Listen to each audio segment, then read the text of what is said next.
Sziasztok, fiúk, lányok! Ez itt a Hungarian Adventure.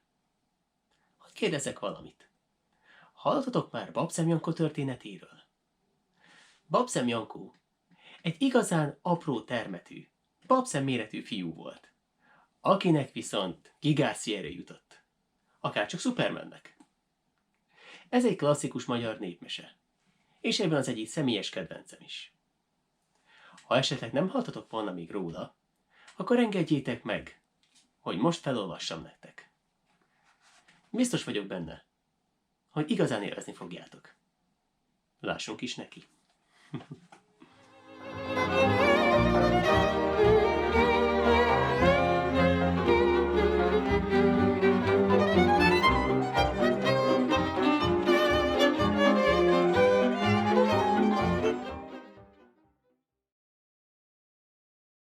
Hol volt, hol nem volt.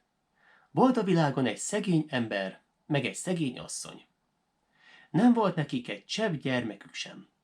Pedig az asszony mindig azon sírt rít, mindig azon kérte az Istent, hogy áldja meg őket egy fiúgyermekkel. Egyszer az ember kint volt a tanyáján. Szántogatott 2 ütött kopott gírhesökrön, az asszony meg az alatt ételt főzött neki. Amint főzögetett, megint eszébe jutott, hogy milyen jó volna, ha most egy fia volna, aki kivigye az apjuknak az ételt. Ó, én, Uram, Istenem, mormolja magában, csak egy akkorka kis gyermeket adj, mint egy babszem, holtamíg mindig áldalak érte. Alig mondta ezt ki, ott termett egy babszemnyi kisfiú előtte a patkán. Elkiáltotta magát. No, édesanyám, itt vagyok. Ha nem már most nekem főzzön gombócot, mert olyan éhes vagyok, mint a farkas. Azután majd kiviszem édesapámnak az ételt, ha jól laktam. De úgy főzön kend, mint a 24 kaszásnak főzne. Főzött neki az asszony fél vékkal lisztből gombócot. Kitálálta elibe. Babszem Janka az utolsó falatig megette. Kérdi tőle az anyja. No, fiam, jól laktál? Dehogy laktam, édesanyám. Félfalamra is kevés volt. Azért főzzön még kent. Megint főzött neki fél véka lisztből. Megint mindegy falatig megette Jankó. Kérdi megint az anyja. No, fiam, jól laktál-e már? Dehogy laktam, édesanyám, talán még éhesebb vagyok. Jó lenne, ha főzne még kent. Megint főzött az asszony egy véka lisztből, azt is megette a fiú. Kérdezi az anyja. No, fiam, jól laktál-e már valahára? Ettem, édesanyám, ettem. Hanem már most, hol van az az étel, hadd vigyem édesapámnak. Kitálalt az asszony egy szilkébe az ételt, az belekötözte egy kosarnyába, s nagy sok ellenkezés után, mert eleinte nem bízott benne, hogy elbírja, odaadta Jankónak, hogy no hát vigye. Fejére kapta Jankó, szaladt fel a anya felé. Amint ment, mendegélt. Ott talált egy 6 ökrös szekeret egy béressel. Jankó el volt fáradva. Kapta magát, feltette az ételt hátul a szekérre, maga meg bebújt az egyik ökör fülébe. Amint így mentek, elkezdett a béres fütyülni. Csak hallgatta Jankó, egyszer aztán nem állhatja szó nélkül. Kiszól az ökör füléből. De hegyes haj! De majd nem lesz az olyan hegyes. Voltam a kovácsnál, hogy reszeljen le belőle. Hallja ezt a bérest. Nézeget szét, hogy ki beszél hozzá, de nem lát senkit. Megint elkezd fütyülni, megint kiszól Jankó. De hegyes haj! De majd nem lesz olyan hegyes. Voltam a kovácsnál, hogy reszeljen le belőle. Megint fülel a béres. De mári, csak ugyan beszél valaki. Néz mindenfelé, nem lát senkit. No, gondolta magában, talán csak a szél volt. Megint rákezdte a füttyöt. Megint kikiáltott Jankó. De hegyes, jaj! De majd nem lesz olyan hegyes. Voltam a kovácsnál, hogy reszeljen le belőle. De már erre a béresnek is innába szállott a bátorsága. Itt, akárhogy, mind de ördögnek kell lenni. Utcu! Mint a ostorral csapnák, megoldotta a kereket. Elszaladt, hogy az agás érte volna utol. Jankó pedig az ökörhajtóstort kezébe vette. Elkezdett vele cserdíteni. hajtotta az ökröket az apja tanyája felé. Az apja, amint ott szántogatott két ütött-kopott gírhesökrön, egyszer látja, hogy megy arra egy 6 ökrös szekér, de senki sincs körülötte. Az ostor is csak magától pattogott.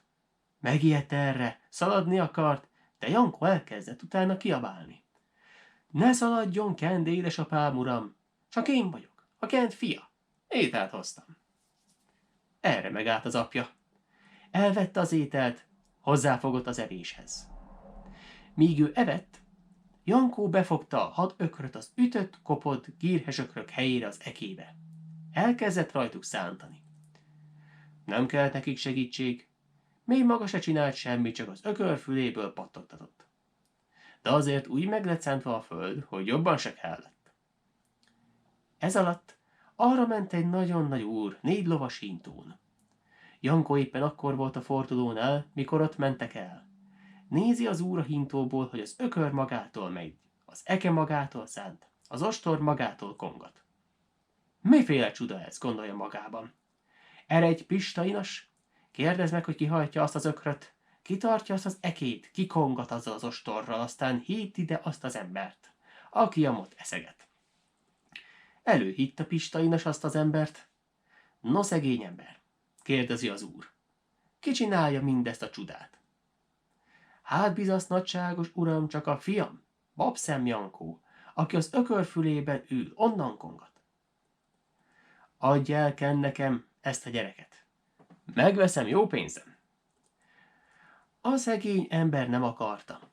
De akkor Jankó is oda ment. Biztatta az apját, hogy csak adja el, majd visszaszökik ő nem sokára.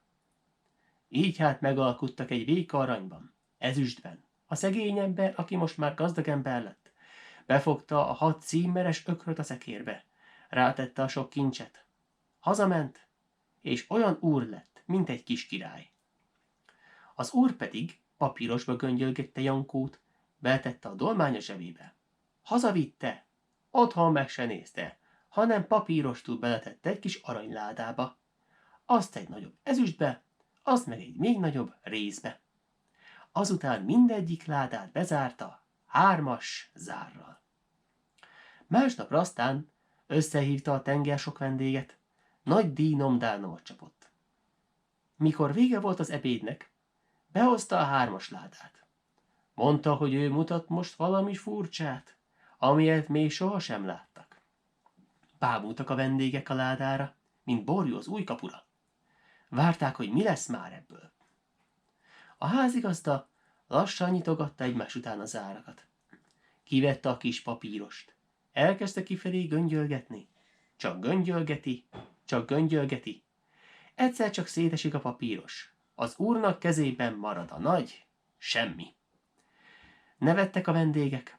A gazda megirult-pirult, dühös volt, szégyelte is magát. De hiába, arról már nem lehetett tenni. Babszem Jankó pedig, aki még az út alatt kiszökött a papírosból, mendegélt 7 ország ellen. Egyszer előtalált 12 szekeret vassal megrakva. Az egyik szekér egy kátyúban megfeneklett. Sehogy se tudták kihúzni, pedig 24 ökröt is befogtak bele.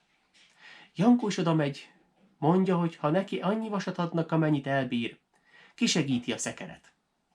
Az emberek megígérték neki, gondolták magukban, hogy ez bizony egy jó nagy szeget se bír el. Amint az alku megvolt, megkapta Jankó a szekér rúdját, úgy kirántotta a sárból, mint ott se lett volna. Azután elkezdte az első szekéren, az utolsóig mindnyájáról leszedni a vasat. Mind a vállára vette, azzal, mintha teher se volna rajta. Ballagott. Az emberek egy szó nem sok, de annyit se tudtak szólani a nagy bámulás miatt. Csak tátották szemüket, szájukat. És amire aztán eszükbe jutott, Jankó már hegyen, bölgyön túljárt. Üthették bottal a nyomát. Vitte aztán Jankó a sok vasat. Ment fel egyenesen egy kovácshoz. Arra ráparancsolt, hogy neki abból a 100 mázsavasból csináljon egy buzogányt. De jó erősen megcsinálja, mert neki olyan imilyen-amolyan munka nem kell.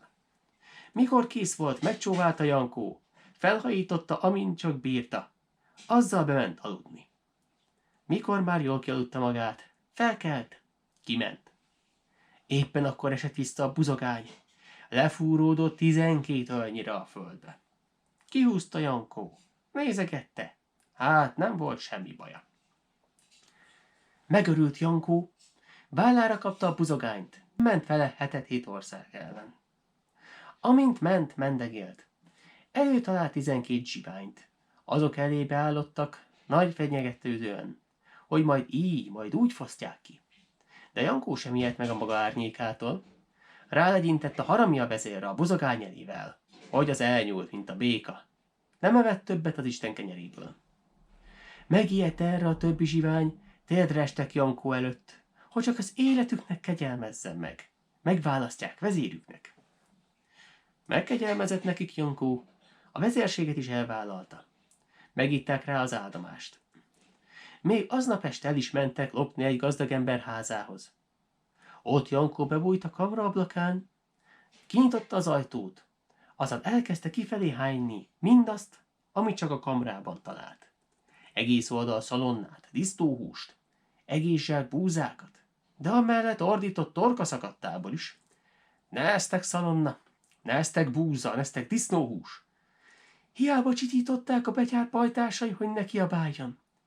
Mindegy volt neki. Még annál jobban kiabált, a nagy lármára pedig felébredt a gazda, meg a sok béres, kocsis, a betyárok megijedtek. Elszaladtak, otthagyták Jankót. Ez aztán mit csináljon, szegény? Hova bújjék, hogy meg ne lássák? Ott volt egy nagy zsák korpa. Abba ugrott bele, és meghúzta magát a korpa között. Az emberek egy darabig keresték, hogy hova lett ez a betyár, aki a kamrában volt, hogy aztán nem találták, mert egyiknek sem jutott eszébe, hogy a korpa közt keresse. Hát csak megint lenyugodtak. Hanem az egyik béresnek eszébe jutott, hogy most egy bajjal adni kellene a tehénnek is. Telemerített hát egy szakajtót korpával, vitte ki az olba. Itt mi történt, mi nem? Jankó is közibe keveredett annak a korpának, amit kivett a béres. Megette a tehén. Másnap a szolgáló, mikor fejni akart, rálegyintett a tehénre. Farta te! Jankó is kikiált a jó meleg vártéból. Csak azért se farta te! Megijed a szolgáló, nézeget mindenfelé szénatartóba, jászolba, sehol se lát senkit. Szaladt a gazdához. Gazduram, jöjjön hamar, valamennyi ördög, boszorkány, mind az istállóban van. Kimegy a gazda, nézeget széjjel, nem lát semmit. Szól a tehénnek ez is. Farta te! Kikúrjant Jankó is. Csak azért se farta te. Na már itt gondolja a gazda, csak ugyan nem jól megy a dolog. Itt boszorkánynak kell lennie. Mit volt mit tenni? Le kellett vágni a tehenet. A húsát eladták, a beleit odaadták egy szolgálónak, hogy vigye ki a folyó partjára, mossa ki. Kivitte a szolgáló, elkezdett darabolgatni a beleket egy éles késsel. Amint ott darabolgatja, észreveszi Jankó, hogy késsel forgolódnak körülötte. Megijed, elkiáltja magát a pacal közül. Meg ne szúr, te! A szolgáló, majd hogy hanyat nem esett ijedtében, elhajította a belette és futott haza. A belet pedig, ami ott maradt a vízparton, egy kódorgó, éhes farkas megette Jankóval együtt. El volt aztán Janka egy darabig szép csendesen a farkas gyomrában. Hanem 2-3 nap múlva unik ezt a dolgot. Nem jól megy ez így sehogy. Ki kellene innen valahogy jutni, mondta Jankó. De hiába volt minden okoskodása, egyszer benne volt a farkasban. Amúgy könnyűszerrel bizonnan nem jöhetett ki. Volt ugyan 2 kijárás, de az első, a farkas szája, veszedelmes volt. A hátulsón meg Jankónak nem igen volt kedve mászkálni. Hát mit csináljon? Holt a napjáig csak nem maradhat a farkas gyomrában. Utoljára aztán azt gondolta ki, hogy elkezd kiabálni. Elébe a farkasnak! A farkas megijedt a nagy kiabálástól, elkezdett szaladni. De minél jobban vágtatott, annál jobban kiabált Jankó. A farkas nem mert megállni, egyszer aztán csak felfordult, végignyúlt a földön, és búcsút vett az árnyékvilágtól. Erre aztán Jankó is szedte-vette a sátorfáját. Kimászott a száján, széjjel nézett, hogy mely sarkát a világnak. Hát mit látott? Nem más, mint egy szép palotát. Nem igen gondolkozott sokáig, felment bele, hogy akárkik lakik ott, megtudakolja, melyik szeglet ez a világnak. Akkor aztán, ha ezt megtudja, elindul valamerre. Felment a palotába, benyitott a legszebb ajtón, és belépett egy cifra szobába. Hát ott látta az apját meg az anyját egymás mellett ülni a nagy uraságban. Megörült ő is, de még azok is. Elmondták neki, hogy az egy vék aranyból ezüstből gazdagodtak így meg. De most már, kedves gyermekünk, ne is menj sehova. Menjünk együtt, éljünk együtt holtunk napjáig. Jankó is beleegyezett, otthon maradt. Talán még most is élnek a nagy uraságban, ha meg nem haltak. Vége.